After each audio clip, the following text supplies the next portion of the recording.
এই ধরনের অগ্নিকাণ্ড অন্যান্য এগুলাকে অজুহাত হিসাবে ব্যবহার করে, যেটা কেউ কেউ বারবার বলে আসছেন যে নির্বাচন পিছিয়ে দেওয়ার কথা একটা এখনো হয়ে যেতে পারে। এখনো পর্যন্ত নির্বাচনের তারিখ এই বর্তমান অন্তর্বর্তী সরকার পক্ষ থেকে বারবার বলা হচ্ছে ফেব্রুয়ারিতে এটা নির্বাচন করবেন।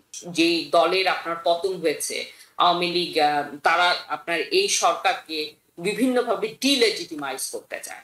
কাজে এই সমস্ত ঘটনা সামনে রেখে, প্লাস আপনি যেগুলো বললেন যে একটা ঐক্যের অভাব আছে, জুলাই আন্দোলনের সময় আমরা বিভিন্ন দলমতের যে ঐক্য দেখেছিলাম সেই ঐক্য এখন কিন্তু নাই, কারণ এখন তো অবশ্যই আপনার নির্বাচন সামনে রেখে স্বার্থের সংঘাত শুরু হয়েছে। রিসেন্টলি 6টি মানবাধিকার সংস্থা ইনক্লুডিং আপনার হিউম্যান রাইটস ওয়াচ তারা সুপারিশ করেছেন প্রফেসর ইউনূসের কাছে যে বাংলাদেশ আওয়ামী লীগের কার্যক্রমকে চালু করার জন্য, তাদেরকে স্বাভাবিক রাজনীতি করার সুযোগ দেওয়ার জন্য তারা অনুরোধ করেছেন। কারণ তারা বলছেন যে অংশগ্রহণমূলক নির্বাচন বা অংশগ্রহণমূলক রাজনীতি করতে গেলে সকল দল মত নির্বিশেষে সবার মতামতের অধিকার রয়েছে।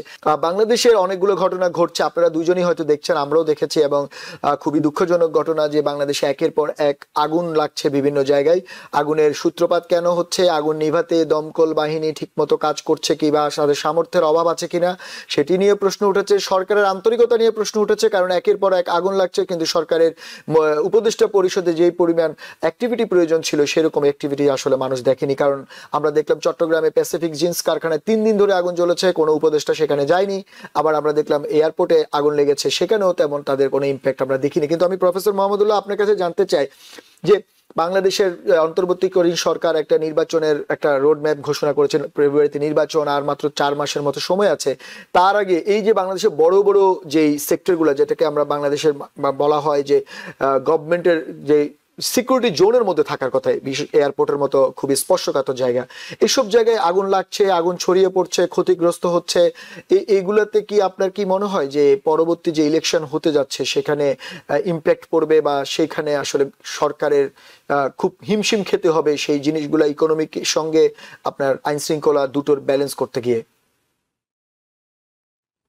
এটা শুনুন, আমি প্রফেসর মেহনাজ মোমেন, উনি বিশিষ্ট আলোচক, ওনার সাথে যে আমি সুযোগ পাচ্ছি কথা বলার জন্য আমি নিজেকে ধন্য মনে করছি। যাই হোক, আপনার এটা নানা ধরনের একটা দিক আছে, এটাকে নিয়ে অনেকে ভাবছেন যে কোনো সাবোটাজ হচ্ছে কিনা, এইটা মনে হয় না।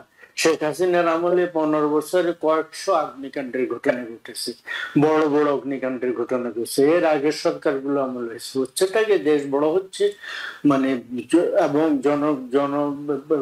আরবান এলাকা ঘুরছে। সারা দেশে তো জনসংখ্যা 47 সালে ছিল 4 কোটির মতো, এখন প্রায় 18 কোটি।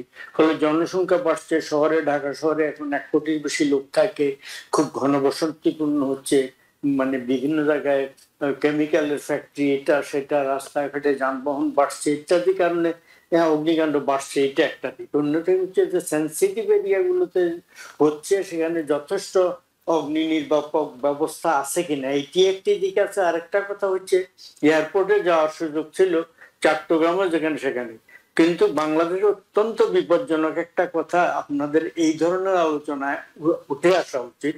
সেটা হচ্ছে যে অনেক জায়গায় আগুন লাগলে ফায়ার ব্রিগেডের লোক, অগ্নি নির্বাপক যন্ত্র সেখানে সেসব রাস্তায় ঢুকতে পারবে না, এরকম ন্যারো, অত্যন্ত সংকীর্ণ ওই সমস্ত রাস্তা। ফলে এইটা একটা অত্যন্ত ভয়ঙ্কর দিক। ঢাকা এয়ারপোর্টে যেটা হয়েছে, এটা বেশ কিছু ক্ষতি হয়েছে, এবং সেটা আমাদের দেশের অর্থনীতি মোটামুটি যেটা আছে সেটা সামলে নিতে পারবে। এটার দ্বারা একেবারে ভয়ঙ্কর বিপজ্জনক পরিস্থিতি পড়ে যাব, বাংলাদেশ পিছিয়ে যাবে, এটা না হতে পারে। একটা 2 নম্বর হচ্ছে যেটা বললে যে এক্সপোর্ট প্রসেসিং জোন বা একটা মানে ওই ধরনের ভিলেজ নাম দিয়েছে এয়ারপোর্টের ভিতরে, ওখানে অনেকগুলো মানে রাখার জন্য গোডাউনের মতো ব্যবস্থা ছিল, এই স্টোরেজের ব্যবস্থা ছিল, সেটাতে আগুন লেগেছে, কিছু সেখানকার জিনিসপত্র পড়ে গেছে। এটা ঠিক আপনার নিউক্লিয়ার যে রূপপুর, ওটার খুব সেন্সিটিভ জিনিস ওখানে ছিল না, ফলে সেটা ক্ষতিগ্রস্ত হবে না। যেগুলা পড়ে গেছে সেটা অত্যন্ত দুঃখজনক। আমার মনে হয় খুব দ্রুত ব্যবস্থা করে, এখন নির্মাণ কৌশল এত হয়েছে যে আপাতত ওখানে 1 মাসের ভিতরে ওগুলো তৈরি করে ফেলা যাবে। দুই নম্বর অন্য একটা দিকের ইঙ্গিত থাকতে পারে। সেটা কিরকম? সেটা হচ্ছে এই ধরনের অগ্নিকাণ্ড অন্যান্য এগুলাকে অজুহাত হিসাবে ব্যবহার করে, যেটা কেউ কেউ বারবার বলে আসছেন যে নির্বাচন পিছিয়ে দেওয়ার কথা একটা এখনো হয়ে যেতে পারে। এখনো পর্যন্ত নির্বাচনের তারিখ এই বর্তমান অন্তর্বর্তী সরকার পক্ষ থেকে বারবার বলা হচ্ছে ফেব্রুয়ারিতে এটা নির্বাচন করবেন, কিন্তু অনেক মহল ইনক্লুডিং সরকারের সাথে যারা সহযোগিতা করছে রাজনৈতিকরা, তাদেরও অনেকে আশঙ্কা এখনো পর্যন্ত করছে নির্বাচন আবার পিছিয়ে যায়, তাদের কোনো কোনো লোকজন বলছেন। ফলে এই ধরনের ঘটনাগুলোকে মানে আরো কিছু নিজেদের লোক যদি সত্যি সত্যি এরা মানে পিছিয়ে দিতে চায়, এই ধরনের ঘটনাগুলোকে ধ্বংসাত্মক ব্যবহার বলে অভিহিত করে সেটাকে অজুহাত হিসেবে সেটা দমন করা প্রাথমিক কর্তব্য, এটা ঘোষণা করে হয়তো নির্বাচন পিছিয়ে দেওয়ার একটা চেষ্টা হতেও পারে। এবং তখন হবে কি ফেব্রুয়ারি থেকে পরবর্তীতে নির্বাচন করতে গেলে সেটা কয়েক মাস পিছাবে, এই কারণে এর পর রোজা আছে, রোজার পর রোজা ঈদ আছে, তখন আবার আবহাওয়া চেঞ্জ হতে থাকবে, আবার কোরবানি ঈদ আসবে, ফলে সেটা অনিশ্চিত হয়ে বছরের শেষ দিকে পর্যন্ত চলে যেতে পারে, এই একটা আশঙ্কা। কিন্তু আমার কি যেন মনে হয় জনমতের চাপ আছে, নানা কারণে এরা হয়তো নির্বাচন পিছাতে সক্ষম হবে না। আন্তর্জাতিক যে সংস্থাগুলোর কথা বললেন, তারা এদের কাছে মানবাধিকার উন্নয়নের কথা বলেছে, গুম খুন ইত্যাদির বিচার করছে বলে সেজন্য প্রশংসা করেও এই আমলে যেন আপনি আশঙ্কা করলো, একদিকে আপনার আশঙ্কা রয়েছে, আবার আরেকদিকে আপনি আশাবাদীও যে আসলে নির্বাচন পেছাবে না, কারণ আসলে বাংলাদেশের মানুষ একটা নির্বাচন আশা করছে।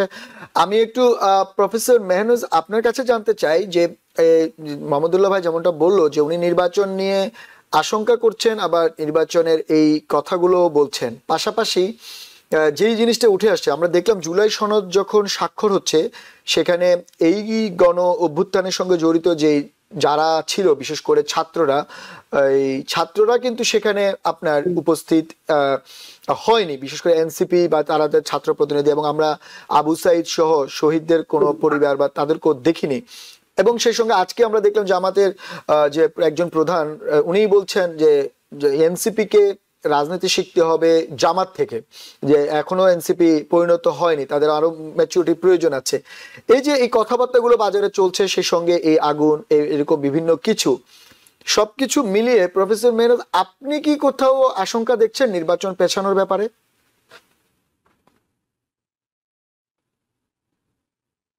এগুলো আপনার অনেক মানে এক্স্যাক্টলি তো জানি না কে করেছে কিভাবে করেছে, কিন্তু এগুলোর সাথে যোগ থাকতে পারে। কারণ মানে নিশ্চয়ই বাংলাদেশে এরকম অনেক দল আছে যে যারা চায় না নির্বাচনটা সুষ্ঠুভাবে হোক। হ্যাঁ, আবার এখন নির্বাচনটা এখন হলে কারা জিতবে বা কারা বেশি ভোট পাবে, নির্বাচনটা পরে হলে কাদের জন্য সুবিধাজনক, এগুলো দেখতে হবে। প্লাস সবচেয়ে বড় কথা, যে দলের আপনার পতন হয়েছে আওয়ামী লীগ, তারা আপনার এই সরকারকে বিভিন্নভাবে ডিলেজিটিমাইজ করতে চায়। কাজে এই সমস্ত ঘটনা সামনে রেখে, প্লাস আপনি যেগুলো বললেন যে একটা ঐক্যের অভাব আছে, জুলাই আন্দোলনের সময় আমরা বিভিন্ন দলমতের যে ঐক্য দেখেছিলাম সেই ঐক্য এখন কিন্তু নাই। কারণ এখন তো অবশ্যই আপনার নির্বাচন সামনে রেখে স্বার্থের সংঘাত শুরু হয়েছে, এবং জুলাই এর সনদে যে এনসিপি অথবা আপনার যারা মাঠ কর্মী, যারা আপনার রাস্তায় ছিল, তারা যে জিনিস আশা করেছিল জুলাই সনদে, সেগুলো আপনার অন্তর্ভুক্ত ছিল না। তো সেই ক্ষেত্রেও তারা প্রতিবাদ স্বরূপ ওখানে অংশগ্রহণ করেনি। এই সমস্ত জিনিসগুলো আপনার একটা অনেক বড় একটা অনৈক্য, এগুলোর আপনার মানে এগুলোই প্রমাণ করে। কিন্তু তারপরেও আমার কাছে মনে হয় যে এই নির্বাচন করার জন্য আপনার ইউনূস সরকার, তাদের উপর আপনার অনেক আন্তর্জাতিক চাপ আছে, এবং তারা নিজেরাও চায় যে এই নির্বাচনটা করে তাদের যে আপনার রেসপন্সিবিলিটি, তাদের যে দায়িত্ব, সেই দায়িত্ব থেকে অব্যাহতি পেতে। কাজে আমার কাছে মনে হয় যে নির্বাচনটা হয়তো হবে, কিন্তু ধরেন যেরকম আশা করেছিলাম, মানে আমি জীবনে প্রথম ভোট দিয়েছিলাম 90-এর গণ অভ্যুত্থানের পরে, এবং আমার খুব ভালো করে সেই ভোটের কথা মনে আছে। সবাই বলছিল যে এই প্রথম মানে একটা মানে আমার ভোট, এটা মানে আমি যে একটা নাগরিক, সেই জিনিসটা আমরা ফিল করলাম। তো খুব আশা করেছিলাম যে এইবারের ইলেকশনে ওরকম একটা সুষ্ঠু নির্বাচন হবে। অতটা হয়তো হবে না, কিন্তু আমার মনে হয় যে নির্বাচনটা মানে আমি বলবো যে স্টেট বেশি, যারা নির্বাচন চায় তাদের শক্তি এবং তাদের আপনার সাংগঠনিক শক্তি বেশি, এবং যারা নির্বাচন চায় না তাদের থেকে। হ্যাঁ, না, আপনি সবসময় যে এটি আমাদের জয় হয় সময় আসলে প্রফেসর মেহনাজ খুবই কম। আপনি সুন্দর কথা বলেছেন যে আপনিও আশা করেছিলেন, কিন্তু আপনি আরেকটা কথা বলেছেন যে আপনি সুষ্ঠু নির্বাচন হবে, কিন্তু সুষ্ঠু নির্বাচন হবার পথে যেই জিনিসটা বাধা, আমরা দেখলাম যে বাংলাদেশের অন্যতম বড় রাজনৈতিক দল বাংলাদেশ আওয়ামী লীগের কার্যক্রম নিষিদ্ধ করা হচ্ছে, যাদের বলা হচ্ছে 2008 সালের ভোটের হিসাব করলে প্রায় 40% উপরে তাদের ভোট রয়েছে। তো আওয়ামী লীগকে ছাড়া নির্বাচন করলে আপনি কিভাবে বলতে পারেন যে নির্বাচন সুষ্ঠু হবে বা অংশগ্রহণমূলক হবে? তার প্রমাণ আমি একটু আমি একটু সাংবাদিক মোহাম্মদুল্লাহ ভাই আপনার কাছে জানতে চাইবো যে আমরা দেখলাম যে রিসেন্টলি 6টি মানবাধিকার সংস্থা ইনক্লুডিং আপনার হিউম্যান রাইটস ওয়াচ তারা সুপারিশ করেছেন প্রফেসর ইউনূসের কাছে যে বাংলাদেশ আওয়ামী লীগের কার্যক্রমকে চালু করার জন্য, তাদেরকে স্বাভাবিক রাজনীতি করার সুযোগ দেওয়ার জন্য তারা অনুরোধ করেছেন। কারণ তারা বলছেন যে অংশগ্রহণমূলক নির্বাচন বা অংশগ্রহণমূলক রাজনীতি করতে গেলে সকল দল মত নির্বিশেষে সবার মতামতের অধিকার রয়েছে। আপনার কি মনে হয় যে এই যে আন্তর্জাতিক একটা চাপ এই যে আমরা দেখতে পাচ্ছি নির্বাচনের আগে আগে, এটাতে করে মানে আওয়ামী লীগের রাজনীতিতে ফিরে আসার কি আরেকটা সুযোগ তৈরি হয়েছে, বা অন্য কোনো ভাবে কি আসলে আওয়ামী লীগ ভোটে অংশ নিতে পারবে কি পারবে না, আপনার কি মনে হয়? এটা যদি চাপটা তারা অব্যাহত রাখে তাহলে সম্ভবত আওয়ামী লীগের কার্যক্রমে নিষেধাজ্ঞা সেটা প্রত্যাহার করে, দল নিষেধাজ্ঞা কিন্তু করে নাই, সেদিকে তারা অগ্রসর হচ্ছিল সরকার। তো ফলে সেইটার দিকে না গিয়ে দলের উপর নিষেধাজ্ঞা না করে তাদেরকে হয়তো নির্বাচনে অংশগ্রহণের সুযোগ দিতে পারে। কিন্তু নির্বাচনে অংশগ্রহণের সুযোগ আনুষ্ঠানিকভাবে মানে নিষেধাজ্ঞা না তুলে দেওয়া এক জিনিস, ওই দল তো যারা ভোটে দাঁড়াবে তাদের প্রায় অধিকাংশ জেলে অথবা পালিয়ে আছে, এক। 2 নম্বর, অন্য যারা নির্বাচন হওয়ার জন্য মনোনয়ন পত্র দাখিল করবে তাদের বিরুদ্ধে মামলা দিয়ে দিতে পারবে, তাদেরকে অ্যারেস্ট করে ফেলতে পারবে। ফলে মানে অন্যদিক দিয়ে অন্যভাবে বাঁকা পথে তাদের নিষেধাজ্ঞা হয়তো বহালই রাখবে। এই একটা, এই সম্পর্কে একটা ইন্টারেস্টিং তথ্য বলি আপনাকে। বিএনপির এক নেতা নোয়াখালীর এক জায়গায় গিয়ে গতকাল একটা মিটিং বলেছেন 2000 মতো লোক মারা গেছে আওয়ামী লীগের এই মানে উৎখাতের আগে, যে তারা আন্দোলন দমন করতে গিয়ে। তো 71 সালে লক্ষ লক্ষ লোক, 30 লক্ষ লোক মারা গেছে এবং আরো অন্যান্য ধ্বংসলীলা হয়েছে। সেই ক্ষেত্রে জামায়াতের সংশ্লিষ্টতা খুব প্রচন্ড। আগে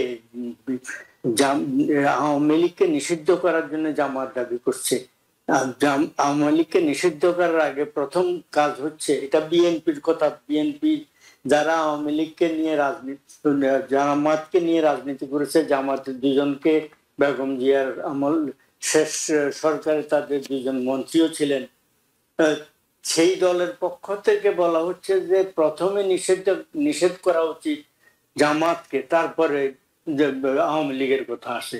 ফলে এই ধরনের কথা বিএনপি নেতারা বিভিন্ন ভাবে বলছেন। বিএনপি এখন শঙ্কিত যে জামাত যেভাবে সারা দেশের সমস্ত ক্ষেত্রে, সিকিউরিটি সার্ভিস থেকে, প্রশাসন থেকে, মিডিয়া থেকে, একাডেমিয়া থেকে আপনার সর্বত্র বসে গেছে।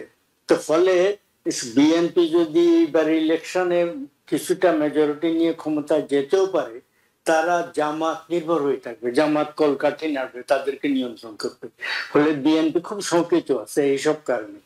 এবং জামাত আবার একদিকে অন্য একটা আন্দোলন করছে, সেটা সংখ্যানুপাতিক, সেটা হচ্ছে নিচু তলায় নিম্ন পরিষদ, ভারতের যেটা লোকসভা বলে যুক্তরাষ্ট্রে হাউস অফ রিপ্রেজেন্টেটিভস, এইটাতে জনপ্রতিনিধি আপাতত এটা মেনে নিয়েছে, মানে যে দল যত ভোট পাবে সেই হিসাবে তারা যে দল আসনে জিতবে পাবে। নিউ ইয়র্ক থেকে সম্প্রচারিত TVN 24 টেলিভিশন বিশ্বজুড়ে বাঙালির কণ্ঠস্বর।